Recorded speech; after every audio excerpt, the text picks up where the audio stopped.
Hello students, कैसे हो सब। कॉन्ग्रेट्स बेटा सभी को रिज़ल्ट के लिए।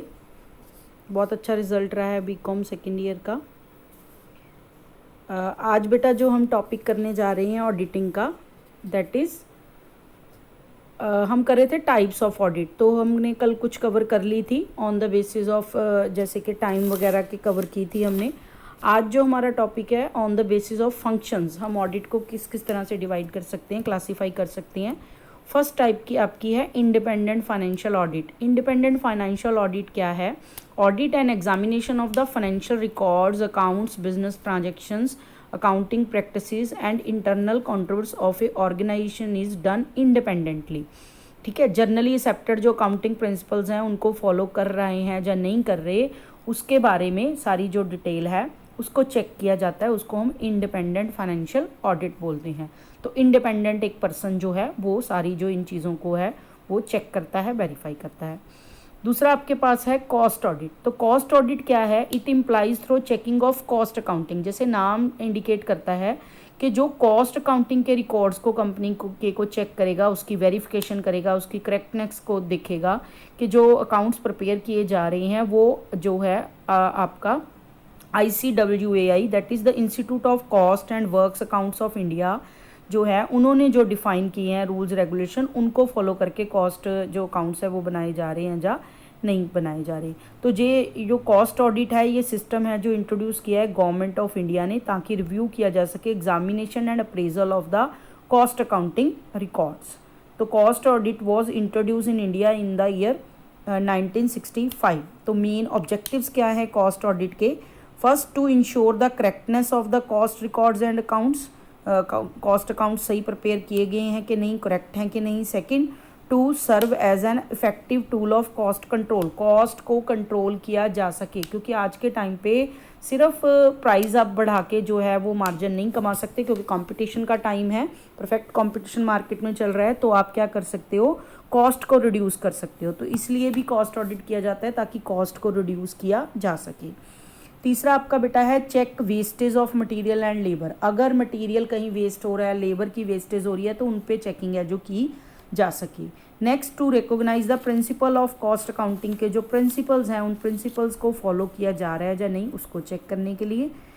Next, to safeguard the interest of the shareholder of the companies. अगर कॉस्ट अकाउंटिंग के अकाउंट सही से प्रिपेयर नहीं हो रहे हैं, जो स्टॉक है सही से वैल्यू नहीं किया जा रहा, उसकी प्रोडक्शन कैसे हो रही है, मटेरियल कितना कॉस्ट हो रही है, कितनी लेबर की कॉस्ट, उनको सही से नहीं किया जा रहा, तो जो शेयर होल्डर्स हैं उनका इंटरेस्ट है जो वो सेफ नहीं रहता। तो उसको चेक करने के लिए। Next, to check whether the cost plan is properly adhered to. जो कॉस्ट प्लान्स बनाए गए हैं उसको प्रॉपरली फॉलो करके उसी तरीके से किया जा रहा है या नहीं किया जा रहा। तो ये बेटा थी आपकी कॉस्ट अकाउंटिंग, कॉस्ट ऑडिट की कुछ ऑब्जेक्टिव्स कि क्यों किया जाता है कॉस्ट ऑडिट। इसमें प्रॉफिटेबिलिटी है जो कंपनी की वो भी बढ़ाई जा सकती है कॉस्ट ऑडिट को चेक करके, क्योंकि प्रोडक्टिविटी को इंक्रीज़ किया जा सकता है, तो अपने आप प्रॉफिटेबिलिटी है जो इंक्रीज़ होगी। To evaluate the adequacy of cost accounting system. Adequacy check करने के लिए कि जो कॉस्ट अकाउंटिंग सिस्टम है वो सही तरह से काम कर रहा है कि नहीं। मॉरल चेक के लिए कि जो स्टाफ है उसको लगे कि हमारे ऊपर चेकिंग है तो सही तरीके से वो काम करे। To offer suggestions for improving the efficiency of costing operations. जो कॉस्ट के ऑपरेशंस है सही तरीके से चल रहे हैं कि नहीं, उनके बारे में उनको एफिशिएंटली करने के लिए कुछ सुजेशंस भी मिल जाते हैं। तो ये ऑब्जेक्टिव है जिसके लिए कॉस्ट ऑडिट कराया जाता है। A cost auditor is to be appointed by the board of directors with prior approval of the central government. Central government की प्रायर अप्रूवल लेके बोर्ड ऑफ डायरेक्टर्स जो हैं वो उसको अपॉइंट करते हैं कॉस्ट अकाउंटेंट को। Third type of audit according to functions बेटा है मैनेजमेंट ऑडिट। तो मैनेजमेंट ऑडिट क्या है? It involves examining the plans, policies, procedures, method, strategies जो बनाई जा रही हैं मैनेजमेंट के द्वारा, उनको इवेल्युएट करना, and the performance of the management with the view to improve organisational effectiveness. साथ में ये देखना कि इवेल्युएट किया जा सके परफॉर्मेंस को, ताकि क्या कर सकें कि जो ऑर्गेनाइजेशन है वो एफिशिएंटली है वो काम है जो कर सके।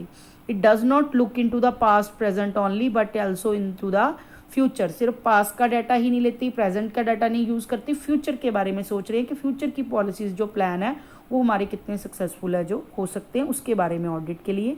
स्कोप क्या है? It involves critical review of all the aspects and processes of management. जितने भी मैनेजमेंट के काम है, का ऑपरेशंस हैं, उन सब को क्या करना? क्रिटिकली रिव्यू करना, ये काम है मैनेजमेंट ऑडिट में। एडवांटेजेस कुछ दे रखी हैं बेटा मैनेजमेंट ऑडिट की। It helps the managers to at all levels in doing their duties. Effective manner में अपना काम करने के लिए मैनेजमेंट को हेल्प करती है, मैनेजर्स को। इट फाइंड्स आउट डेफिशिएंसीज और irregularities in the internal control system. अगर इंटरनल कंट्रोल सिस्टम में कुछ कमियां हैं, कुछ इनएफिशिएंसी चल रही है, तो उसको डिटेक्ट करती है। It helps in detecting probable managerial problems में। ऑपरेशनल जो कम चल रही हैं कंपनी के ऑपरेशंस, उसमें मैनेजमेंट के पॉइंट ऑफ व्यू कोई कमियां रह गई हैं तो उसके बारे में डिटेक्ट करती है, ढूंढती है। Its help in enhancing operational productivity and promotes organisational efficiency. क्या करती है? ऑपरेशनल प्रोडक्टिविटी को इंक्रीज करती है, जिससे जो ऑर्गेनाइजेशन की एफिशिएंसी है वो क्या होगी? प्रमोट होगी, अगर किसी कंपनी की प्रोडक्शन है जो इंक्रीज होगी। It optimum utilisation of resources का सही तरीके से यूज़ होता है, क्योंकि मैनेजमेंट ने सारी पॉलिसीज़ बनानी होती है, डिसीजन लेने होते हैं। अगर हम उसका ऑडिट कराएंगे तो रिसोर्सेज है जो सही तरीके से प्रॉपरली मैक्सिमम यूटिलाइज होंगे। ये स्टाफ जो है उसको मोर रिस्पॉन्सिबल बनाती है, क्योंकि हर बंदे की जो रिस्पॉन्सिबिलिटी है वो फिक्स हो जाती है कि अगर किसी ने पुअर परफॉर्मेंस दी है तो उसकी रिस्पॉन्सिबिलिटी है उस मैनेजर की फिक्स हो जाती है। तो ये थी बेटा कुछ advantages of management accounting. Next type of audit आपका जो है दैट इज़ बेटा सोशल ऑडिट। तो सोशल ऑडिट क्या है? Social audit is a recent development in the field of auditing, क्योंकि सोशल रिस्पॉन्सिबिलिटी है जो उसको बहुत इंपॉर्टेंस दिए जाने लगी है कि एक बिजनेस जो है वो अपनी सोशल रिस्पॉन्सिबिलिटीज़ जो है उनको फुलफिल करता है या नहीं करता, इस पर ज़्यादा जोर है जो दिया जाने लग गया है।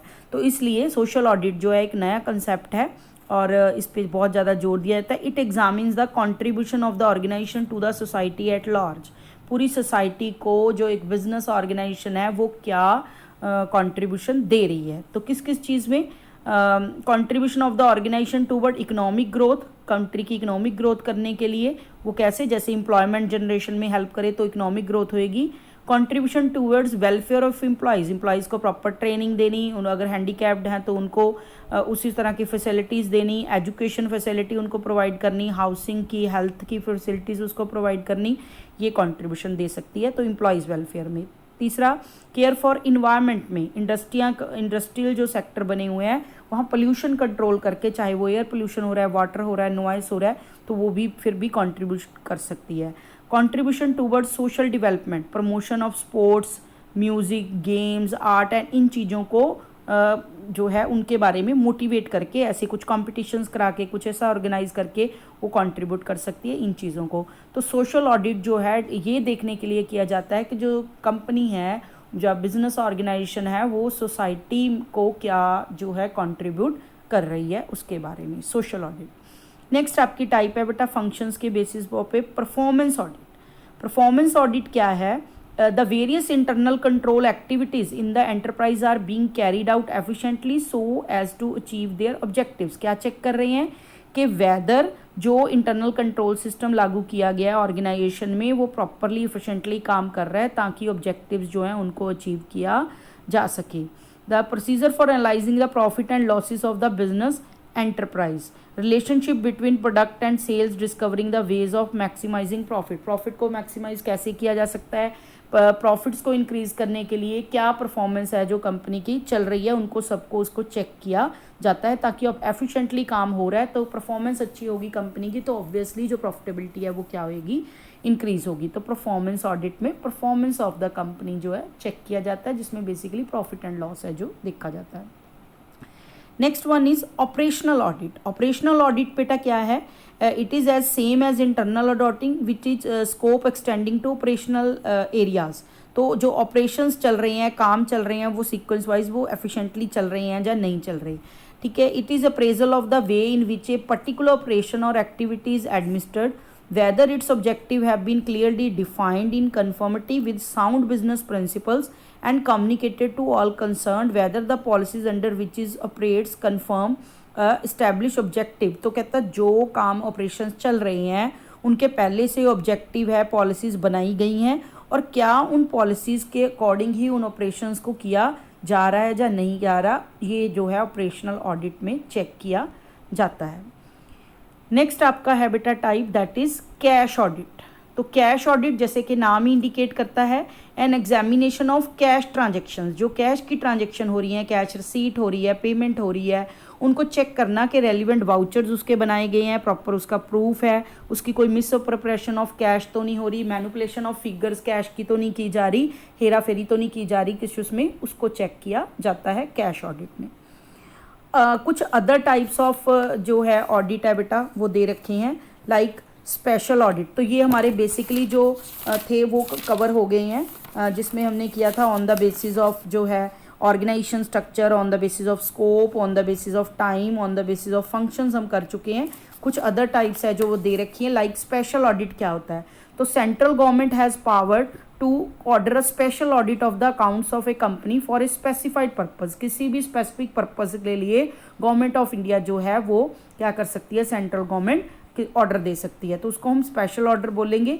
Special order is audit is ordered only when affairs of the company are not manage as per the sound business principle. पता चले कि बिजनेस प्रिंसिपल्स के अकॉर्डिंग जो है कंपनी के कामों को नहीं किया जा रहा, तो जो कंपनी है वो डिक्लेयर कर सकती है, गवर्नमेंट ऑफ इंडिया ऑर्डर दे सकती है। दूसरा, is likely to cause serious injury और damage to the interest of the trade of और इंडस्ट्री। जो कंपनी काम कर रही है, जो जैसे काम वो कर रही है वो ट्रेड को या इंडस्ट्री को डैमेज कर देगा, उसको नुकसान पहुंचाएगा। Third, when financial position of a company such as to endanger its solvency. जो कंपनी है वो सॉल्वेंसी में नहीं रह पाएगी, इंसॉल्वेंट सिचुएशन है जो उसकी चल रही है, तो स्पेशल ऑडिट है उन केसेस में जो कोर्ट है वो ऑर्डर देता है। नेक्स्ट टाइप है बेटा सेक्रेटरियल ऑडिट। सेक्रेटरियल ऑडिट जो है it is conducted on demand of the company secretary to ensure that the working of the company is accordance with the provision of the Companies Act 2030। जो company secretary है company का, वो जो है demand करता है कि कंपनी की सेक्रेटरियल ऑडिट होनी चाहिए, ताकि ये देखा जा सके जो कंपनी एक्ट 2013 में रूल्स रेगुलेशन दिए गए हैं उनके अकॉर्डिंग जो कंपनी है उनकी प्रोविजंस को मान के वर्किंग हो रही है या नहीं हो रही। It is conducted to ensure that full and adequate compliance to various legal requirement has been establish while implementing the decision taken by the management जब कोई भी डिसीजन लेती है तो जब उनको इम्प्लीमेंट किया जाता है तो कंपनीज एक्ट के लॉज हैं, जो रूल्स हैं वो फॉलो हो रहे हैं या नहीं हो रहे। नेक्स्ट ऑडिट है बेटा टैक्स ऑडिट। वेरी इंपॉर्टेंट है ये भी, ए न्यू कंसेप्ट है टैक्स ऑडिट जो आया है laterally under the Income Tax Act 1961 in India. The Income Tax Act India provides for compulsory audit of accounts of certain assessees whose turnover or receipts exceed the specified limit। तो income tax of India ने जिनकी income जो है एक limit से exceed करती है उनके लिए कंपलसरी ऑडिट है जो कह रखा है कि उनका टैक्स ऑडिट होना चाहिए। The tax audit can be undertaken by the practising member of the institute of cost and works accounts of India. ICWA का मेंबर होना चाहिए जो बंदा जो है टैक्स ऑडिट है जो कर सकता है। तो टैक्स ऑडिट का ऑब्जेक्टिव क्या है? Audit is to assist the tax authority to correct tax liability, ताकि जो करेक्ट टैक्स लाइबिलिटी उस कंपनी की बनती है उसको मापा जा सके, उसके लिए टैक्स ऑडिट है जो टैक्स अथॉरिटी के द्वारा कराया जाता है। नेक्स्ट वन आपका बेटा है इन्वायरमेंटल ऑडिट। इन्वायरमेंटल ऑडिट क्या है? In new type of audit is emerge which is known as environment audit. जैसे कि हम कह रहे हैं कि इन्वायरमेंट के लिए आजकल बहुत कंसर्न है हम लोग, जितना हमारा इन्वायरमेंट है जो पोल्यूट होता जा रहा है। तो effect of the activities of an organisation on the environment, जैसे हमने क्या था सोसाइटी को क्या दे रहे हैं सोशल ऑडिट में, इसमें हम कर रहे हैं कि इन्वायरमेंट के प्रति हम क्या कर रहे हैं, क्योंकि इन्वायरमेंट बहुत पोल्यूट हो रहा है और इंडस्ट्रीज़ है जो इसमें बहुत रोल प्ले करती हैं पॉल्यूशन के लिए। तो organisation is performing well to safeguard the environment. जो एक्टिविटीज़ उनको करनी चाहिए वो एक्टिविटीज़ वो कर रही हैं ताकि जो इन्वायरमेंट पोल्यूशन है उनको रोका जा सके। In India, the government has prescribed environment audit report terms as environment under the provision of the Environment Protection Act 1986. Every industry has to submit this statement to the State Pollution Board every year by 30th September। तो हर company को, industry को 30 सितंबर तक एक report देनी होती है कि वो इन्वायरमेंट के रिलेटेड उन्होंने क्या जो स्टेप्स हैं वो लिए हैं। तो इन्वायरमेंट ऑडिट जो है इसलिए भी इम्पॉर्टेंट है। एक टाइप है बेटा proprietary audit. Proprietary it examine the regulatory prudence impact of various actions decision of the authorities. तो ये है कि मालिक जो हैं वो सही तरीके से जो काम है जो कंपनी के लिए कर रहे हैं कि नहीं, डिसीजन सही ले रहे हैं कि नहीं। It determines the judiciousness and bona fides of the actions of the management and prevent the misuse of the resources। जो resources हैं उनको misuse ना किया जा सके, जिस तरह से जो proprietary चाहता है, ऑनर चाहता है, उस तरीके से उसको काम को किया जा सके। It is form of a higher audit, higher level of audit है proprietary ऑडिट। नेक्स्ट है बैलेंस शीट ऑडिट। ये लास्ट टाइप है बेटा आपकी ऑडिट की। Balance sheet audit and audit which is concern with the audit of items preparing in the balance sheet. Balance sheet में capital है, reserve है, outstanding liabilities है, वो बैलेंस शीट में जो ली गई हैं उनको जब वेरीफाई किया जाता है, उनकी चेकिंग की जाती है, that is called balance sheet audit. तो बैलेंस शीट ऑडिट जो है it is important to know the correct position and fair position of the balance sheet. तो ये थी बेटा various types of audit, classification of audit. तो मिलते हैं बेटा नेक्स्ट वीडियो में।